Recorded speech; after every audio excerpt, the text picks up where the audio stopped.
আমি সদৌ অসম সংখ্যালঘু ছাত্ৰ ইউনিয়ন নামচুৰ কেন্দ্ৰীয় সমিতিৰ নিৰ্দেশত অসমৰ প্ৰতিখন জিলাৰ লগতে আমি লখিমপুৰ জিলা সমিতিয়েও বৰ্তমান অসম চৰকাৰে যি অসমত প্ৰায় বহুকেইখন জিলাত অমানৱীয়ভাৱে যি অন্যায়ভাৱে যি উচ্ছেদ কাৰ্য চলাই আছে সেই উচ্ছেদৰ বিৰুদ্ধে আজি আমি প্ৰতিবাদ কৰিছোঁ।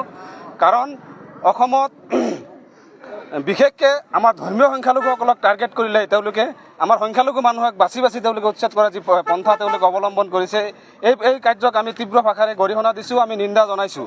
কাৰণ আমাৰ মানৱীয়তাৰ দৃষ্টিত অসম চৰকাৰৰ পৰা আমি যি সাংবিধানিক আমাৰ যি অধিকাৰ অন্ন বস্ত্ৰ আৰু বাসস্থান, সেই অন্ন বস্ত্ৰ আৰু বাসস্থান এই মানৱ অধিকাৰৰ পৰা আমাক তেওঁলোকে বঞ্চিত কৰিছে।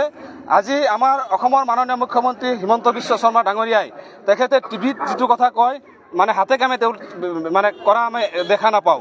আজি অসমৰ মুখ্যমন্ত্ৰী হিমন্ত বিশ্ব শৰ্মা ডাঙৰীয়াই যেতিয়া অসমত মাদ্ৰাছা যেতিয়া উচ্ছেদ কৰা হয় যেতিয়া আমি প্ৰতিবাদ কৰোঁ তেতিয়া তেওঁ বাহিৰত গৈ নেশ্যনেল টিভিত তেওঁ কৈ থাকে যে আমি মাদ্ৰাছাৰ ছাত্ৰ ছাত্ৰীসকলক আমি ডক্টৰ আৰু ইঞ্জিনিয়াৰ বনাম। গতিকে আমি অসমৰ মাননীয় মুখ্যমন্ত্ৰী হিমন্ত বিশ্ব শৰ্মা ডাঙৰীয়াক আমি প্ৰশ্ন কৰিব বিচাৰিছোঁ যে আপুনি যে এই উচ্ছেদ কৰি আছে বিভিন্ন ঠাইত আমাৰ দৃষ্টিগোচৰ হৈছে যে চৰকাৰী বিদ্যালয়সমূহ আপুনি উচ্ছেদ কৰি আমাৰ ছাত্ৰ ছাত্ৰীসকলক আপুনি দিশহাৰা কৰি পেলাইছে।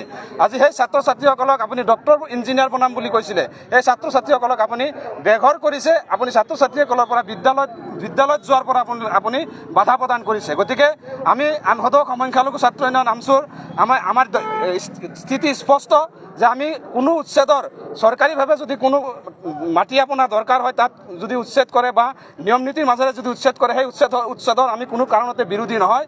কিন্তু ভাৰতৰ সংবিধানে দিয়া বা আমাৰ সুপ্ৰিম কোৰ্টৰ যিটো ৰায় যে আপোনাৰ যিখিনি মানুহক উচ্ছেদ কৰিব সেই যিসকল মানুহ প্ৰকৃততে ভূমিহীন, সেই ভূমিহীন মানুহখিনিক পুনৰ সংস্থাপন কৰিহে এই ঠাইত আপুনি উচ্ছেদ কৰিব পাৰিব।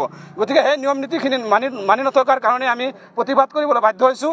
আৰু যদি অনাগত দিনত আপুনি এই নিয়ম নীতি আমি মানি নলয়, আপুনি যদি পুনৰ সংস্থাপন নকৰাকৈ যদি আপুনি এই মানুহবিলাকক উচ্ছেদ কৰে আমি ইয়াতকৈ ভয়াৱহ গণতান্ত্ৰিক আন্দোলনৰ কাৰ্যসূচী ল'বলৈ বাধ্য থাকিম।